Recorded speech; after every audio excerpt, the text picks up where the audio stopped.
ብዙሕ ሰሪሓ ዘይተመስከረላ ዓወት ረኺባስ ዘይተመዝገበላ ኣብ ዓይኒ ዕሙተይ ኣብ መንገዲ ዕልምልም ህይወታ ኣትሒዛ ተስፋ ዝተለምልም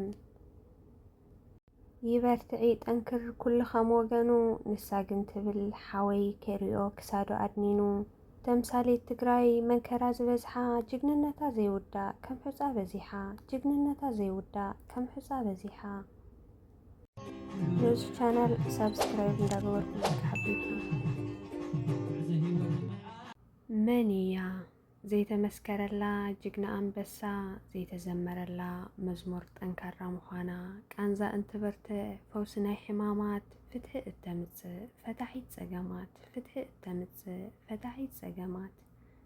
መን እያ ኣብ ዓይኒ ዕሙተይ ኣብ መንገዲ ዕልምልም ህይወታ ኣትሒዛ ተስፋ ዝተለምልም ኣብ ዘመነ ጸልማት ተቓጺላ ከም ሽምዓ ስድራ ሙሉእ እተብርህ ንእስነታ ወሊዓ ስድራኣ ሙሉእ እተብርህ ንእስነታ ወሊዓ መን እያ ኣብ ዘይትፈልጦ ዓዲ ዘይረኸበት ሩፍታ ኢዳ ግን ዘይትህብ ፍሽኽ ከም ፀሓይ ወጋሕታ ተስፋ ተዓጢቓ ዝቐበረት ሓዘና 24 ሰዓታት ንርእሳ ኣድኒና 24 ሰዓታት ንርእሳ ኣድኒና መን እያ ይበርትዒ ጠንክር ኩሉ ኸም ወገኑ ንሳ ግን ትብል ሓወይ ከይርኦ ክሳዱ ኣድኒኑ ተምሳሌት ትግራይ መንከራ ዝበዝሓ ጅግንነታ ዘይውዳእ ከም ሕፃ በዚሓ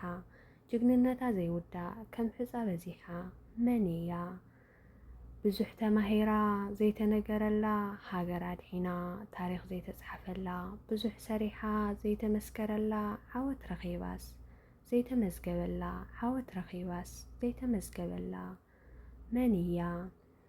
ኣብ ስደት እትነብር ኣብ ርሑቕ ዓዲ ከም ድለያ ዘይትዕርፍ ዘይትፈልጥ መዓዲ ንባዕላ ተጸጊማስ ሓብሓቢት ወለዲ ንባዕላ ተጸጊማስ ዝትረድእ ንወለዲ ንባዕላ ተጸጊማስ ዝትረድእ ንወለዲ መን እያ ኣብ ዓዲ ዓረብ ዘላ ክብርቲ ጓል ኣንስተይቲ እያ ክብሪ ንዓኽን የመዳም ቅመሞቼ ሚስዩ ይፈትወክን እየ ዝሓፃር ግጥሚ እንድሕር ደኣ ፈቲኹምዋ ሸር ላይክ ሳብስክራይብ ምግባር ኣይትረስዑ ናብ ኩሉ ንኽበፅሕ ግበርዎ ብኻልእ ትሕዝቶ ካሊእ ግዜ ክስካዕ ዝምለሰኩም ሰሰናዩ ባይ ባይ